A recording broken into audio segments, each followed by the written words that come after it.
हाय दोस्तों, स्वागत है आपके अपने YouTube चैनल पैशन कंपटीशन में। आइए आज देखते हैं सीटेट के 7 जुलाई 2019 के हुए पेपर को। इसमें हम लोग सीटेट के सीडीपी पोर्शन को डिस्कस करेंगे। तो आइए बिना देर किए हुए स्टार्ट करते हैं क्वेश्चन नंबर 1 से। क्वेश्चन नंबर 1 है आपका, जीन पियाजे के अनुसार बच्चे कैसे होते हैं। तो जीन पियाजे कहते हैं कि जो बच्चे होते हैं वह नन्हे वैज्ञानिक होते हैं, वह सक्रिय खोजकर्ता होते हैं, वह एक अन्वेषक होते हैं। ठीक है, तो जीन पियाजे ने क्या कहा है कि ज्ञान को बच्चे जो होते हैं क्या करते हैं, ज्ञान को सक्रिय रूप से संरचित करते हैं, जैसे जैसे वे दुनिया में व्यवहार कौशल का प्रयोग करते हैं तथा अन्वेषण करते हैं। तो ऑप्शन नंबर 1 सही हो जाएगा। चूँकि सीटेट एग्जाम को बहुत ज़्यादा दिन नहीं बचे हैं, इसलिए हम लोग चारों ऑप्शन को नहीं पढ़ेंगे, बल्कि जो इसका एग्जैक्ट आंसर है डायरेक्ट उसी टॉपिक करते हुए उसका विश्लेषण करते हुए आगे बढ़ेंगे। ठीक है दोस्तों, आइए क्वेश्चन नंबर 2 देखते हैं। और सभी बच्चों से अनुरोध है कि वह आंसर सुनने से पहले उसका कमेंट बॉक्स में ज़रूर से पहले से ही रिप्लाई करें और लास्ट में ज़रूर बताएं कि उनका 15 में से कितना क्वेश्चन सही हुआ है। चलिए आइए देखते हैं क्वेश्चन नंबर 2। चालक विकास की दर में व्यक्तिगत विविधताएं होती हैं, फिर भी चालक विकास का क्रम रिक्त स्थान से रिक्त स्थान तक है। यानी कि चालक जो विकास की दर होती है उसकी दिशा क्या होती है या उसका क्रम क्या होता है, तो वह होता है आपका अपरिष्कृत स्थूल चालक विकास से परिष्कृत स्थूल चालक विकास की ओर। जो डेवलपमेंट का डायरेक्शन होता है वो किधर से किधर होता है, ग्रॉस मोटर से फाइन मोटर की तरफ होता है। ठीक है, इसी को प्रॉक्सिमो डिस्टल भी कहते हैं। यानी कि जो बच्चा होता है वो सबसे पहले अपने शरीर के बड़े अंगों का प्रयोग करना सीखता है, जैसे चलना फिरना या फिर किसी बॉटल को पकड़ना, गेंद को पकड़ना। ठीक है, फिर उसके बाद वह अपने शरीर के सूक्ष्म भाग यानी कि जैसे अंगुलियां, इनका प्रयोग करना सीखता है। इसके प्रयोग करते हुए वह कलम को पकड़ना सीखता है, फिर ड्राइंग करना सीखता है। ठीक है, तो इसका सही आंसर होगा ऑप्शन नंबर 3। क्वेश्चन नंबर 3 है, वह अवधि जो वयस्कता के संक्रमण की पहल करती है उसे क्या कहते हैं। तो उसे क्या कहा जाता है, उसे किशोरावस्था कहा जाता है। ठीक है, जो किशोरावस्था है वह न तो आपका बाल्यावस्था के अंतर्गत आता है और न ही प्रौढ़ावस्था की, बल्कि इन दोनों के बीच की कड़ी होती है। किशोरावस्था को स्टेनले हॉल ने तूफान एवं तनाव की अवस्था कहा हुआ है। और बच्चा जब क्या होता है 12 से 18 साल की एज में होता है तब वह किशोरावस्था के अंतर्गत आता है। आइए क्वेश्चन नंबर 4 देखते हैं। एक बच्चा तर्क प्रस्तुत करता है कि हिंज को दवाई की चोरी नहीं करनी चाहिए। वह दवाई जो उसकी पत्नी की जान बचाने के लिए ज़रूरी है। यानी कि एक छोटा बच्चा है जो अपना तर्क प्रस्तुत कर रहा है कि हिंज नाम का एक व्यक्ति है जो क्या करता है, दवाई का चोरी कर लेता है। क्योंकि उसकी पत्नी बीमार थी और उसकी जान बचाने के लिए। क्योंकि यदि वह ऐसा करता है तो उसे पकड़ा जाएगा और जेल भेज दिया जाएगा। बच्चा सोच रहा है कि अगर उसने दवाई की चोरी की है तो इसके लिए क्या होगा, पुलिस उसे पकड़ेगी और उसे जेल में डाल देगी। तो कोहलबर्ग के अनुसार वह बच्चा नैतिक समझ की किस अवस्था के अंतर्गत आता है। तो बच्चा जो है वह सिर्फ एक नज़रिए से देख रहा है कि क्या है कि चोरी करना गलत बात है, और चूँकि हिंज क्या क्या है, चोरी किया है। ठीक है, वह रीजन को नहीं समझ पा रहा है कि उसने चोरी क्यों की है। ठीक है, किंतु बस वो एक चीज़ को देख रहा है कि जो हिंज है उसने क्या किया, चोरी की है, और पुलिस उसे क्या करेगा, दंड देगा। तो ये किस में आएगा, आपके दंड एवं आज्ञा पालन अभिविन्यास में आएगा। ऑप्शन नंबर 3 सही हो जाएगा।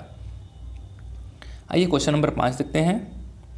क्वेश्चन नंबर 5 है, मौखिक संवाद जो बच्चे अपने आप से करते हैं उन्हें लेव वाइगोत्स्की क्या कहते हैं।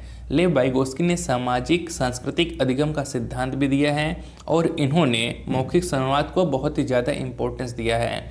इनके अनुसार जब बच्चे खुद से मौखिक संवाद करते हैं तो इसके माध्यम से वह क्या करते हैं, अपने आप को डायरेक्शन देते हैं, दिशा निर्देशित करते हैं कि क्या सही है क्या गलत है। ठीक है, तो इन्होंने उसे क्या कहा है, व्यक्तिगत वार्ता कहा है, या इंग्लिश में उसे प्राइवेट स्पीच कहा है।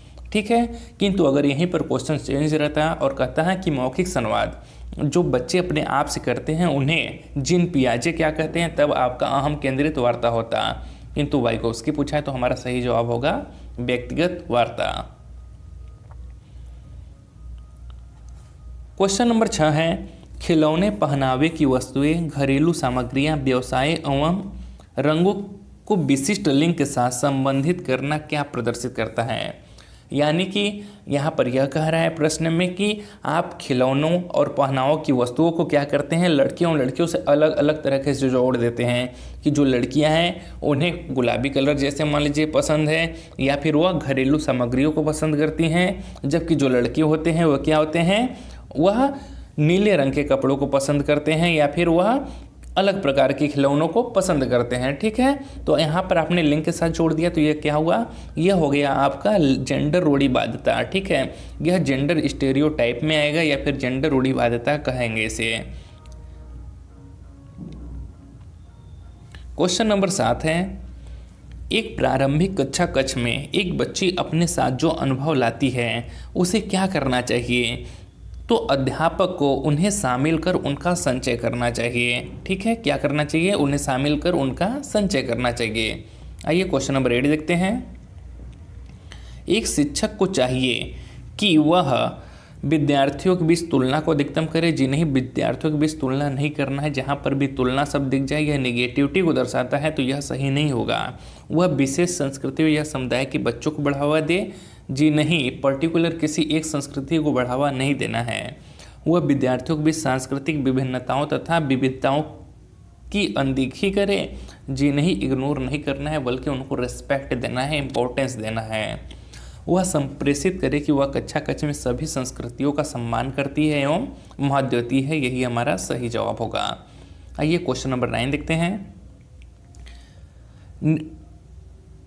क्वेश्चन नंबर 9 है, निम्नलिखित संरचनाओं में से शिक्षा का अधिकार अधिनियम 2009 किसकी वकालत करता है, तो जो RT 2009 है, राइट टू एजुकेशन एक्ट 2009, यह समावेशी शिक्षा की वकालत करता है।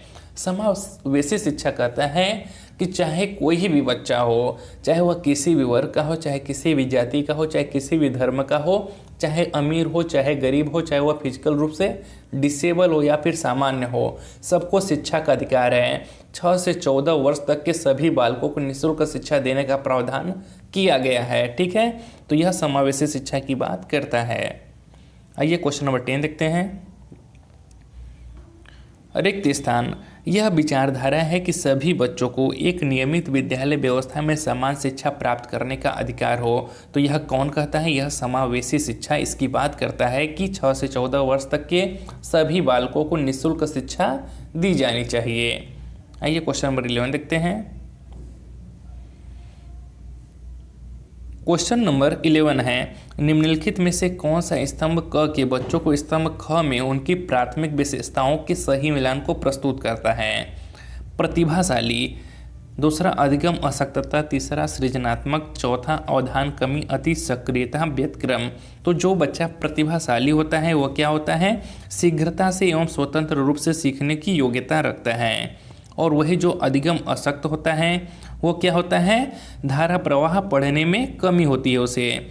वही जो बच्चा सृजनात्मक होता है वह मूल समाधानों के बारे में सोच सकता है। और जो अवधान कमी अति सक्रिय बालक होता है वो क्या होता है, आसानी से विचलित हो जाता है। तो यहाँ पर क्या हो जाएगा हमारा, आइए देखते हैं। तो पहला का क्या था, प्रतिभाशाली का क्या था आपका, प्रतिभाशाली है शीघ्रता से एवं स्वतंत्र रूप से सीखेगा, यानी कि पहले का डी होगा तो डी सब में है। और दूसरे का क्या था, दूसरे का ए था तो दूसरे का ए किस में है, आपके 2 में। तो ऑप्शन नंबर 2 हमारा सही हो जाएगा।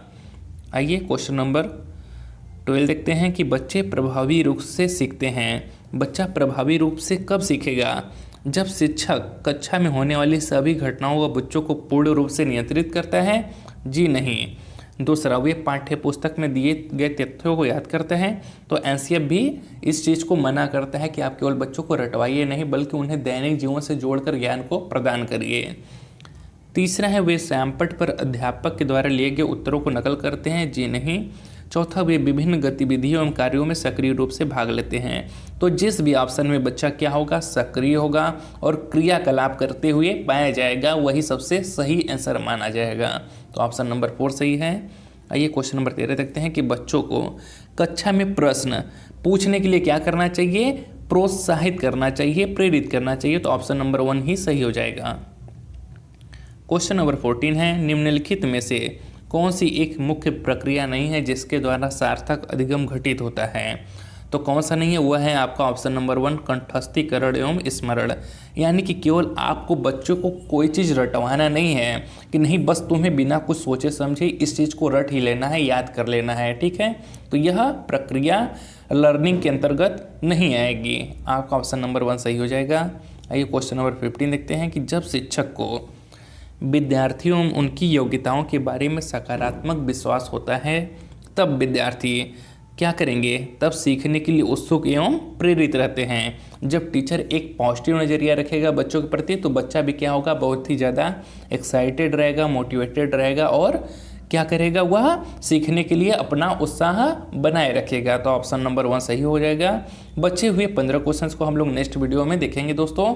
अगर वीडियो अच्छा लगा हो तो वीडियो को लाइक और चैनल को सब्सक्राइब करिएगा। सीटेट की तैयारी करने के लिए मेरे चैनल को जरूर सब्सक्राइब करें।